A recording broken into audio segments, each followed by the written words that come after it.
All right, so I'm joined by Bracha Goetz, who is an author of over 30 some odd books, of which 27 are specifically children's books. So welcome. Thank you so much. All right. Thank you. Now, I know you've studied at Harvard, so curious to know, what did you study when you went there? My major was in psychology and social relations, and I was also a pre-med student. Interesting. And tell me about the pre-med portion. Right. I was studying to be a psychiatrist. That was my goal. Okay. And did you end up getting your PhD? No, I went to medical school after I graduated from Harvard. I went to medical school for 1 year. Got it. But during that year, I ended up going to Israel that summer. I had a 6-week break between my first and second year of medical school, and I ended up not returning to medical school after that. So my life took a real big detour at that point. Yeah. Can I ask what prompted you to take that detour? Right. Great question. What happened was, although I looked like I was heading on a very successful life path, I was a top student at Harvard, nominated for Phi Beta Kappa, and then I was succeeding in medical school. Underneath, I was not a success story. I was suffering from eating disorders, actually fluctuating between anorexia and binge eating. And I was really getting increasingly more and more miserable in life, even though I looked like a success on the outside. And I ended up, I was always searching for years, what is the purpose to life? Like, I couldn't believe it was to wake up each day, to make money, to get your food, to live another day, to make money, to get your food, to live another day. Like, what is this all about? What's the real purpose to life? And I searched into many different religions. I was searching for years. And as I was searching, I was really getting more and more miserable. So that summer, when I had a 6-week break, I went to Israel, and I met this amazing rabbi who, he's no longer alive, Rabbi Noah Weinberg, and he taught something that totally changed my life. He taught that the purpose of life is to experience the greatest pleasure possible.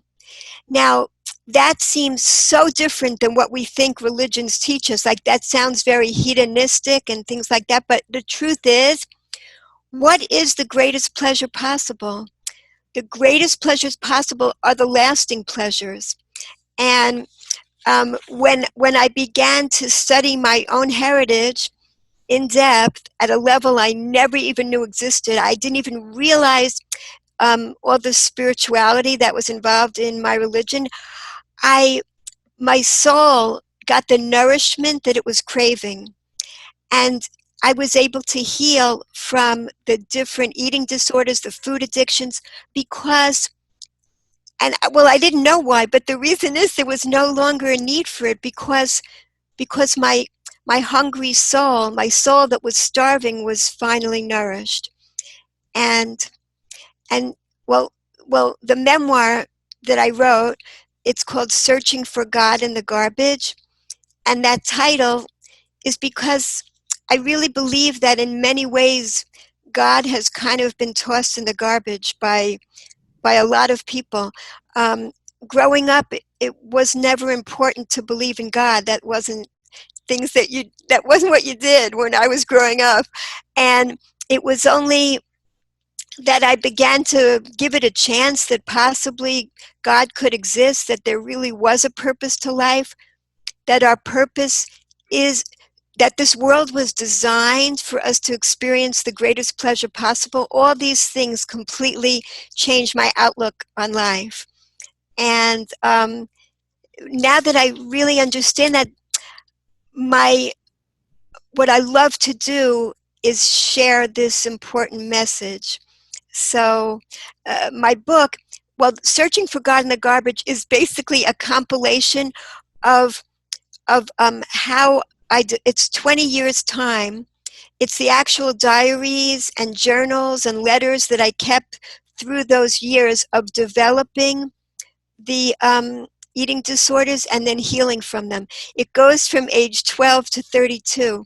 So it's kind of a case study of actually seeing how that can develop in a person and how they can heal.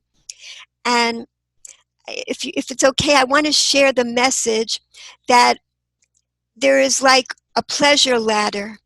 On the lowest level of pleasure are all the physical pleasures that we have. And like food, for instance, could have been designed to be completely colorless and tasteless, and we could still survive that way. But the source of all really wanted to give us pleasure and made it tasteful and smell good and everything like that. And the whole world is designed like that, with such an abundance of variety, so that we can enjoy life. And we forget that so often. That's really the purpose.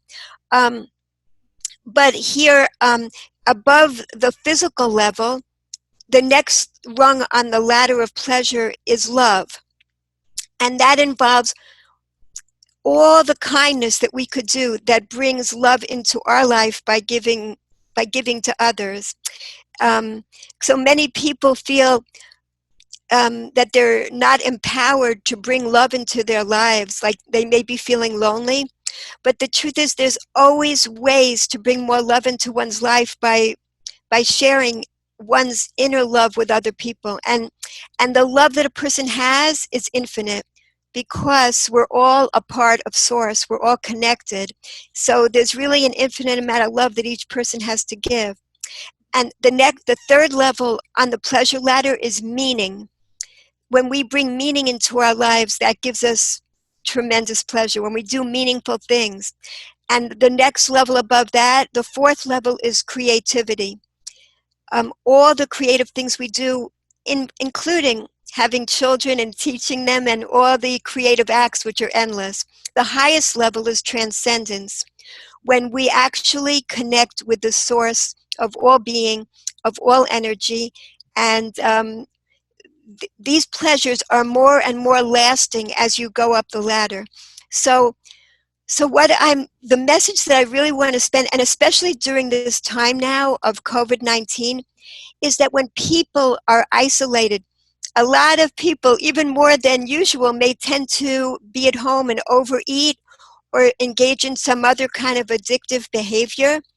And the message I want to get across is that when you're in the midst of, let's say, overeating, if you just recognize, you can ask yourself this question: is it my body that's hungry or my soul? And once you have that recognition, you can think about doing and engaging in pleasures on a higher level than physical level.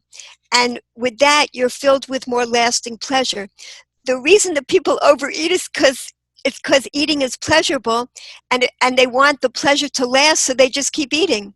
But if you realize that there are greater pleasures than that, you can move on up the ladder and experience greater pleasures. You can, let's say a person's in the middle of overeating, they could think about calling or texting someone that's lonely.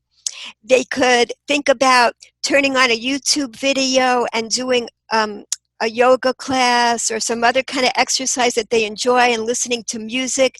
Music gets right to the soul. They could open the window, experience some nature, take a little walk around and experience the beauty of the world. All these things are on a higher level of pleasure.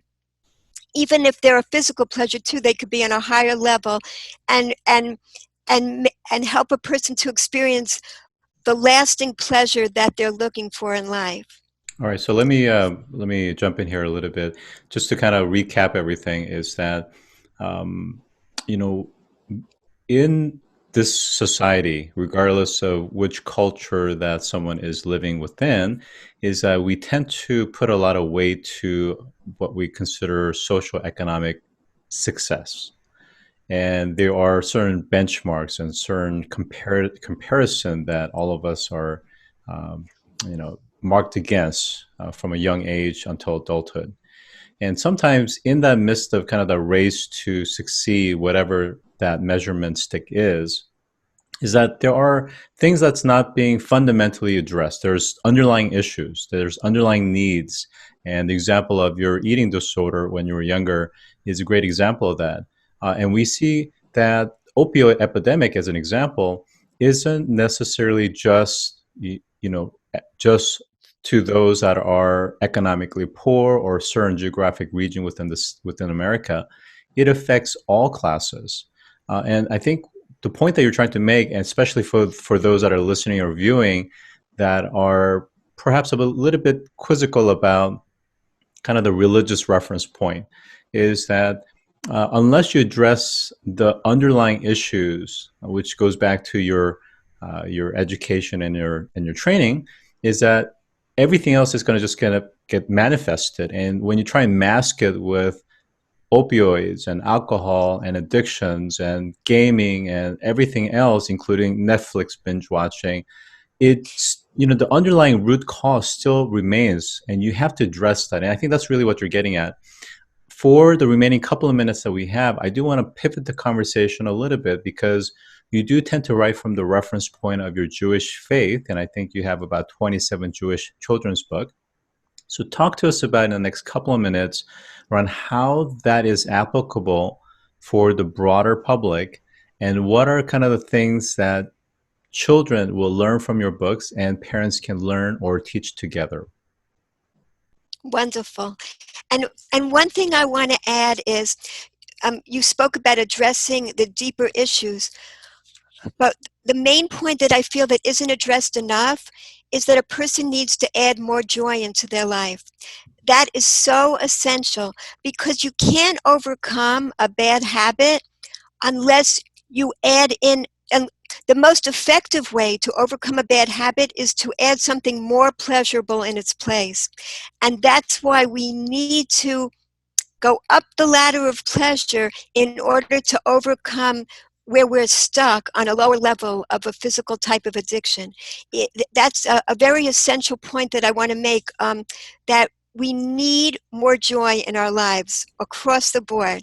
If I can just interject there, is that joy doesn't necessarily have to come from circumstantial surrounding, meaning that because you won something, because you succeeded something, because you reached something, that's not where joy comes from. Joy, at least the way we're talking about in this context, is something more ethereal. It's more, more heavenly. It's going back to kind of the creator, because regardless, even in this COVID-19 pandemic, we can still find joy and choose to reframe, because that comes from a different source. Exactly. Even within our homes, there is endless possibilities for joy. And that may be part of what this is all about, helping us to become better people, recognizing the importance of the home, which is something people are always distracting themselves from and running all about. And now we're coming to a more centered place and finding the more simple pleasures in life. And that goes back to what my children's books are about. What I love to do is instill in the youngest children the skills of joy, and instill in them gratitude for the simple pleasures of life. So that's basically what I'm doing. I'm going to highlight 2 books, or maybe 3. One is Where is God? And that's a boy who's searching all over, because it's a very common question that young children have. Where is God? I don't see God. Another book I wrote is called The Invisible Book.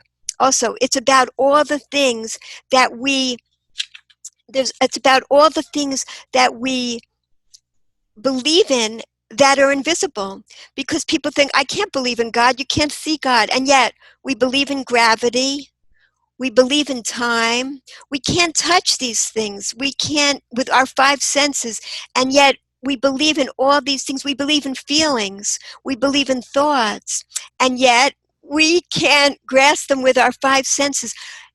And so that's why I try to bring up the validity of believing in a soul and believing in the source who designed all this pleasure for us to experience in the world. I'm writing these books with really concrete, they're very deep ideas, but I present them in a very concrete way for the youngest readers to understand the deepest concepts. So the book like Where is God? A boy who's searching and finds the answer. And another book called I Want to Be Famous is about a very common feeling that young children have. I want to be famous like this big star. And so in this book, the child becomes famous. Someone takes a YouTube video of him doing something. He becomes famous overnight, but then the fame goes away really quickly, just as it does, until the next person is doing it better. And he feels all dejected. And then until he realizes that the spotlight within is for everlasting. If you can get, in other words, nourish your soul and get your own spotlight to shine, realize that within you are infinite powers to be an amazing person in this world, because that's why you're here. Everybody is needed or they wouldn't be here right now. And so for children to realize that, that's the idea of that book. Yes. Perfect. So, Brecca, how can people find out about some of the books that you have for children, as well as I know you've also written for adults as well? Yes, all my books are on my Amazon author page. There are 38 books right now that are published. Some more are coming out. And they're all from different publishers. They're all children's books except for Searching for God in the Garbage. All the rest are children's books. And I hope that it can help many more people's souls to shine. That's the goal. Terrific. So, with that, I've been joined by Bracha Goetz, who is a prolific author. Thank you for joining today. Thank you so very much.